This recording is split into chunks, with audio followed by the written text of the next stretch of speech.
கிறிஸ்துவுக்குள் பிரியமான சகோதர சகோதரிகளே, உங்கள் அனைவருக்கும் நம்முடைய கர்த்தராகிய இயேசு கிறிஸ்துவினுடைய வாழ்த்துதலை தெரிவிக்கிறேன். இப்பொழுது தீர்க்க தரிசனத்தின் 7 விதமான சிறப்பம்சங்களில் நமக்கு விரோதமான தரிசனங்கள் என்ற தலைப்பில் இருந்து நாம் சில காரியங்களை பார்க்கலாம். நமக்கு விரோதமாக என்றால், இப்போ சில வேளைகளில் தீர்க்கதரிசிகள் நமக்கு விரோதமாக நாம் எதிர்பார்க்கிறதற்கு விரோதமாக தீர்க்க தரிசனம் சொல்வார்களானால், அவர்களை நாம் வெறுப்போடு சில பாஸ்டர்களை அவங்கள ஒரு கனம் பண்ணாத ஒரு மனநிலைகளில் இருப்போம். ஒரு வேளை நம்ம ஒரு சபைக்கு சொல்கிறோம், அந்த இடத்துல ஒரு தீர்க்க தரிசன வார்த்தைகள் அந்த சபை போதகர் சொல்வாரானால் கூட அது நமக்கு ஆசீர்வாதமாக இருந்தால் அந்த சபைக்கு கண்டினியூவாக போவோம். இதுவே நமக்கு அது அவர் சொல்லுகிறது நமக்கு ஒரு விரோதமான காரியமாக இருந்தால் அந்த சபை விட்டுட்டு வேறு சபைக்கு போகிறவர்கள்லாம் உண்டு. எதுக்கு இதை சொல்ல வரேன் அப்படின்னா, இது போன்று தீர்க்க தரிசனங்களை தவறான ஒரு கண்ணோட்டத்தோடு பார்க்கின்ற அநேகர்கள் உண்டு. வேதத்தில் கூட அது போன்ற நபர்கள் உண்டு. இப்போ எரேமியா புஸ்தகத்தில் பார்க்கப்படும் பொழுது, சிதேக்கியா என்ற ராஜா அவன் விக்கிரக வழிபாடுகளிலே இஸ்ரவேலர்கள் எல்லாரும் அவனமாக இருப்பாங்க. அதற்கு இவனும் ஒரு ஒத்துழைப்பு கொடுத்தவனாகவும் அதை அவன் சரி செய்யாமல் இஸ்ரவேலர்களுக்கு சாதகமான காரியங்களை செய்திருப்பான். எனவே எரேமியாவின் நிமித்தமாக ஆண்டவர் சிதேக்கியாவுக்கு சொல்லியிருப்பார், நீ பாபிலோனுக்கு அடிமைப்பட்டு போவ என்று எல்லாம் சொல்லியிருப்பார். அதை அவன் ஏற்றுக்கொள்ளாமல், சரி நம்ம செய்கிற தவறுகளினால் தானே ஆண்டவர் இப்படியெல்லாம் சொல்கிறாரு, எனவே நம்ம அதை மாற்றிக்குவோம் அப்படிங்கிற எண்ணங்கள் அவனுக்கு இல்லாமல் அதற்கு விரோதமாக எரேமியாவுக்கு கஷ்டம் கொடுக்கிறதுமாக அவன் மாத்திரமல்ல, சம்பிரதியாகிய யோனத்தானும் கஷ்டம் கொடுக்கிறவனாக காணப்பட்டிருப்பான். எரேமியா 37வது அதிகாரம் 17வது வசனத்திலிருந்து 21வது வசனம் வரை வாசிக்கிறேன், கேளுங்க. பின்பு சிதேக்கியா ராஜா அவனை அழைத்தனுப்பி, கர்த்தரால் ஒரு வார்த்தை உண்டோ என்று ராஜா அவனை தன் வீட்டிலே ரகசியமாய் கேட்டான். அதற்கு எரேமியா, உண்டு, பாபிலோன் ராஜாவின் கையில் ஒப்பு கொடுக்கப்படுவீர் என்று சொன்னான். பின்னும் எரேமியா சிதேக்கியா ராஜாவை நோக்கி, நீங்கள் என்னை காவல் வீட்டிலே அடைப்பதற்கு நான் உமக்கும் உம்முடைய ஊழியக்காரருக்கும் இந்த ஜனங்களுக்கும் விரோதமாக என்ன குற்றம் செய்தேன்? பாபிலோன் ராஜா உங்களுக்கும் இந்த தேசத்துக்கும் விரோதமாக வருவதில்லை என்று உங்களுக்கு தீர்க்க தரிசனம் சொன்ன உங்களுடைய தீர்க்கதரிசிகள் எங்கே? இப்போதும் ராஜாவாகிய ஆண்டவனே, எனக்கு செவி கொடுத்து என் விண்ணப்பத்துக்கு தயை செய்து என்னை சம்பிரதியாகிய யோனத்தானுடைய வீட்டிற்கு திரும்ப அனுப்ப வேண்டாம், அனுப்பினால் நான் அங்கே செத்து போவேன் என்றான். அப்பொழுது எரேமியாவை காவற்சாலையின் முற்றத்திலே காக்கவும், நகரத்திலே அப்பம் இருக்கும் மட்டும் அப்பம் சுடுகிறவர்களின் வீதியிலே தினம் ஒரு அப்பத்தை அவனுக்கு வாங்கி கொடுக்கவும் கட்டளையிட்டான். அப்படியே எரேமியா காவற்சாலையிலே முற்றத்திலே இருந்தான் என்று பார்க்கிறோம். எனவே இந்த இஸ்ரவேலர்கள் எரேமியா சொல்லப்பட்ட தீர்க்க தரிசனத்தை உணர்ந்து அவர்கள் மனஸ்தாபப்பட்டு தேவ காரியங்களிலே தான் செய்தது தவறு என்று ஒப்புக்கொண்டு தேவ காரியங்களில் ஈடுபட்டிருப்பார்களானால் தேவன் அவர்களை விடுதலை செய்திருப்பார். ஆனால் இவர்களோ அந்த கடின இருதயத்தின் நிமித்தமாக எரேமியாவுக்கு கஷ்டங்கள் கொடுக்கின்ற மனநிலைகள் தான் இருந்தது. இன்றைக்கு கூட சத்தியத்தை சத்தியமாக போதிக்கின்ற போதகர்கள் இருப்பார்களானால் அந்த போதகர்களுக்கு அந்த விசுவாசிகளே ஒரு விரோதிகளாக கூட காணப்படுவது உண்டு. ஏன்னா இவர் இப்படியெல்லாம் பேசுகிறாரு, அப்படியெல்லாம் பேசுகிறாரு, இவர் சபைக்கு யார் போவா அப்படின்னு சொல்லிட்டு பல சபைகளை, அதாவது அவர்கள் செல்லுகின்ற சபைகளை விட்டு விலகி வேறொரு சபைகளுக்கு செல்லுகின்ற எத்தனையோ விசுவாச பிள்ளைகள்லாம் இருப்பது உண்டு. எனவே தீர்க்க தரிசனத்தை கனம் பண்ணப்படும் போது அது நமக்கு ஆசீர்வாதமாக அமையும், அதை நம்ம புரிஞ்சுக்கணும். எனவே இந்த இடத்துல எரேமியாவுக்கு பல துன்பங்களையும் துயரங்களையும் சொன்னாங்க. காரணம் என்னென்னா, அவன் இஸ்ரவேலர்களுக்கு விரோதமாக தீர்க்க தரிசனம் சொன்னதினால. சில பேர் என்ன பண்ணுவாங்க, விரோதமாக தீர்க்க தரிசனம் சொன்னாலும் அதை அவர்கள் ஏற்றுக்கொண்டு தேவ சமூகத்தில் ஒப்பு கொடுத்து ஜபத்தினால் அவர்கள் பாவ அறிக்கையிட்டவர்கள்லாம் உண்டு. அதுபோன்று யோனா புஸ்தகத்தை பார்க்கப்படும் பொழுது நினிவே மக்கள்கள் யோனா தீர்க்கதரிசி அவர்களை குறித்து குற்றப்படுத்தப்படும் பொழுதும் அவர்கள் செய்த தவறுகள்லாம் சுட்டி காட்டப்பட்டு அவர்கள் பாவத்தில் 40 நாள் உள்ளாக தேவன் உங்களை அழிக்கப் போகிறார், இந்த தேசத்தை தேவன் நாசமாக்கப் போகிறார் என்று சொல்லப்படும் பொழுது அவர்கள் அதை உணர்ந்து ரெட்டுடுத்தி சாம்பலிலே புரண்டு அப்பமும் தண்ணீரும் குடியாமல் 40 நாள் அவர்கள் உபவாசம் செய்வார்கள். அந்த உபவாசத்தை நிமித்தமாக தேவன் மனதுருகி அவர்கள் மேல் மனமிறங்கி அழிப்பேன் என்று சொல்லப்பட்ட தேசத்தை தேவன் அழிக்காமல் அவர்களை காப்பாற்றினார் என்பதை கூட பார்க்கிறோம்.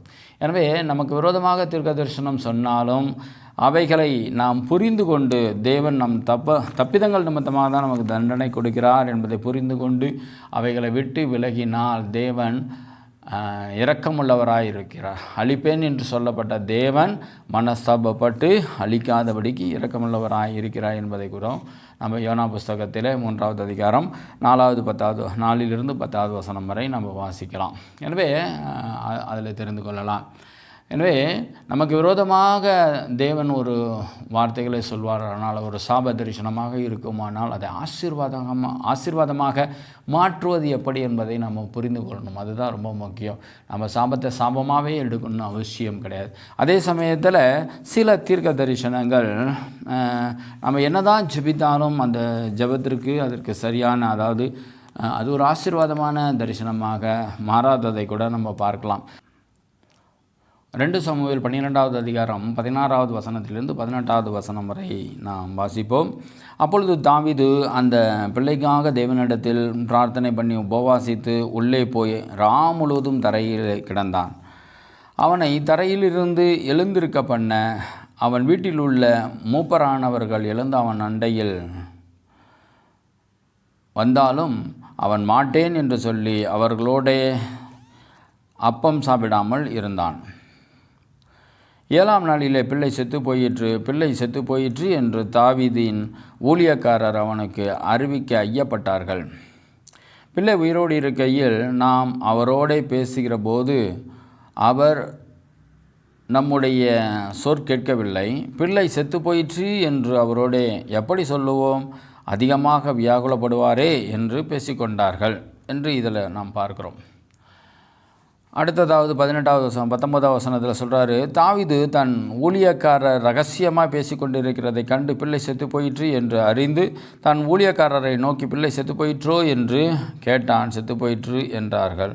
அப்பொழுது தாவீது தரை விட்டு எழுந்து ஸ்நானம் பண்ணி எண்ணெய் பூசி கொண்டு தன் வஸ்திரங்களை மாற்றி கர்த்தருடைய ஆலயத்தில் பிரவேசித்து பணிந்து கொண்டு தன் வீட்டிற்கு வந்து போஜனம் கேட்டான். அவன் முன்னே அதை வைத்தபோது புசித்தான் என்று சொல்லப்படுகிறது.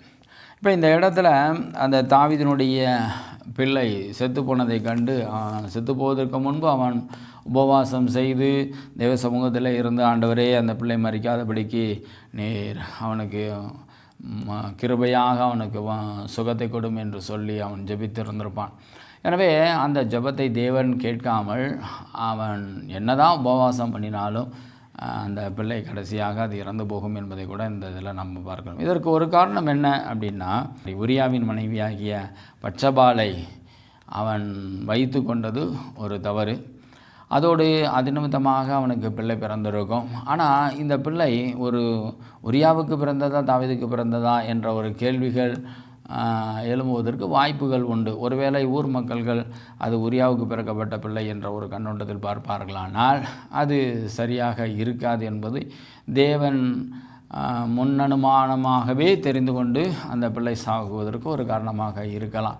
இரண்டாவது, அவன் உரியாவை ஏமாற்றி பிள்ளை பெற்ற ஒரு காரணத்தினாலே அந்த எண்ணத்தின் நிமித்தமாக அந்த பிள்ளை ஒரு சபிக்கப்பட்ட ஒரு பிள்ளையாக கூட இறந்திருக்கலாம். அதனாலே அந்த பிள்ளை இருப்பது நலமல்ல என்று தேவன் நினைத்து அந்த உபவாசத்தின் நிமித்தமாக கூட தேவன் மனம் இறங்காமல் அந்த பிள்ளையை எடுத்துக்கொண்டு இருப்பார்.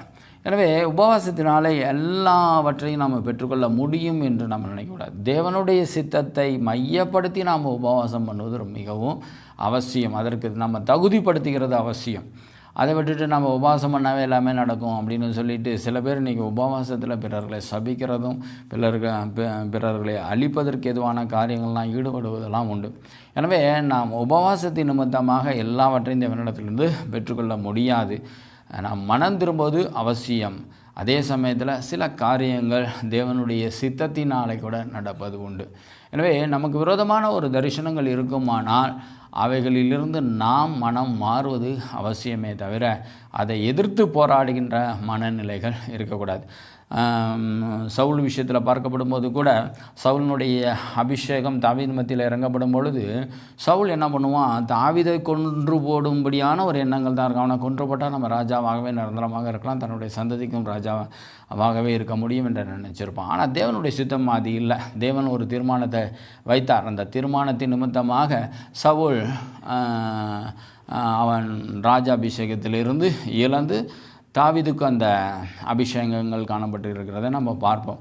ஒருவேளை அவன் மனம் திரும்பி தேவ சமூகத்தில் ஒப்பு கொடுத்திருந்தால் தேவன் அவனுடைய இருக்கின்ற நாட்களிலாவது அவன் சமாதானமாக ஆட்சி செய்ய முடியாத ஒரு கிருபையை தேவன் கொடுத்திருந்திருக்கலாம். ஆனால் அவன் இருக்கின்ற நாட்கள்லேயே தாவீதுக்கு ஒரு தொந்தரவு கொடுத்ததினால அவனுடைய வாழ்நாளில் ஒரு சமாதானம் இல்லாமல் அவன் இறந்து போனதை கூட பார்க்குறோம். அவன் இருக்கின்ற நாட்களில் அவன் சரியாக நடந்திருந்தால் அவனுடைய சந்ததியாகிய அவனுடைய பிள்ளைக்கு கூட ஒரு ஆசீர்வாதமாக கூட அது இருந்திருக்கலாம். எனவே தேவன் நமக்கு ஒரு சாபத்தை கொடுப்பார், ஆனால் அதிலிருந்து நாம் மனம் திரும்ப வேண்டுமே தானே தவிர அதை நம்ம எதிர்த்து நிற்பது அவசியமில்லை என்பதை இதிலிருந்து நம்ம புரிஞ்சிக்க முடியும். அதேமாதிரி பார்த்திங்கனாக்கா சில பேர்லாம் தேவன் கொடுத்த ஆசீர்வாதங்களை அவர்கள் அலட்சியம் பண்ணி அது சாபமாக மாற்றுகிறதும் உண்டு. இப்போ உதாரணமாக ஒரு படிக்கின்ற பிள்ளை நல்லா படிக்கிறான், அவனை பார்த்து ஆசிரியர் சொல்கிறாங்க, டீச்சர் சொல்கிறாங்க, இல்லை பெரியவங்க சொல்கிறாங்க, நல்லா படிக்கிறப்பா, நீ நல்ல மார்க் எடுப்பா அப்படின்னு சொல்லி அவனை பிளெஸ்ஸிங் பண்ணுறாங்க. இல்லை பாஸ்டர்கிட்ட கூட அவன் போய் அந்த மாதிரியான ஒரு ஆசீர்வாதத்தை பெற்றுக்கொள்கிறானாக்கா அதுக்காகட்டா என்னை பாஸ்டரே ஆசீர்வதிச்சிட்டாரு, அதோட என்னுடைய டீச்சரே ஒரு நல்ல அபிப்பிராயத்தில் நான் பாஸ் ஆவேன்னு சொல்கிறாங்க, எனவே நான் படிக்கணும்னு அவசியம் இல்லை அப்படிங்கிற ஒரு எண்ணத்தில் அவன் சரியாக படிக்காமல் இருந்தால் அவன் குறைந்த மார்க்கோ அல்லது ஃபெயில் ஆகுவதற்கு கூட வாய்ப்பு உண்டு. எனவே ஒரு ஆசீர்வாதமான ஒரு தரிசனங்கள் இருக்குமானால் அதை தக்க வைத்துக் கொள்வதற்கு எதுவான பிரயாசங்கள் நமக்குள்ளாக இருப்பது அவசியம் என்பதை கூட பார்க்கிறோம். அதே போல் தான் சாலமோனை பார்க்கப்படும் பொழுது தேவன் அவனுக்கு ஞானத்தையும் சகல ஐஸ்வர்யத்தையும் கொடுத்து அவனை கௌரவிச்சிருந்திருப்பார். ஆனால் அவன் என்ன பண்ணுவான், அந்த ஞானத்தை துன்மார்க்கமாக பயன்படுத்தி பல ஸ்திரீகள் மத்தியில் பாவங்கள் செய்ய துணிவான். அதை ஆண்டவர் பல முறை அவனுக்கு 2 முறை எச்சரித்திருந்த போதிலும் அதை அவன் பொருட்படுத்தாமல் அந்த பாவத்துக்குள்ளாகவே இருப்பதினால ராஜ்யத்தில் 2ஆக பிரிக்கிறத நம்ம பார்க்குறோம். எனவே ஞானமுள்ளவனாக இருந்தாலும் அந்த ஞானத்தை சரியாக பயன்படுத்தாத ஒரு சாலமோனை போல நாம் இருக்கக்கூடாது. எனவே நமக்கு விரோதமான தரிசனங்கள் தேவன் சொல்வாரானால் அதை நம்ம புரிந்து கொண்டு அதிலிருந்து நாம் தப்பிப்பதற்கும் அதிலிருந்து நாம் விடுதலை அடைவதற்கும் தேவ சமூகத்தில் இந்த யோனா புஸ்தகத்தில் சொல்லப்பட்டது போல் நினிவே மக்கள் தேவ சமூகத்தில் ஒப்பு கொடுத்தது போல் ஒப்பு கொடுப்போமானால் நாம் அந்த சாபத்தையும் ஆசீர்வாதமாக மாற்ற முடியும். அதை அலட்சியம் பண்ணுவோமானால் ஆசீர்வாதமாக இருந்தாலும் சாபமாக மாறும் என்பதை நம்ம புரிந்து கொள்ள வேண்டும். எனவே வருகின்ற நாட்களில் நீங்கள் விரோதமான தீர்க்க தரிசனங்களை எப்படி கையாளுகிறீர்கள் என்பது ரொம்ப முக்கியம். ஒரு எச்சரிப்பான தரிசனங்களை எப்படி நம்ம கையாளுகிறோம் என்பது ரொம்ப முக்கியம். இந்த நாட்களில் இந்த தீர்க்க தரிசன காரியங்களை நாம் பார்த்தோம். வருகின்ற பகுதிகளில் இன்னும் தீர்க்க தரிசனத்தினுடைய ஆணிவேர் என்ற ஒரு தலைப்பிலிருந்து சில காரியங்களை பார்ப்போம். தேவன் தாமே ஆசீர்வதிப்பாராக. ஆமென்.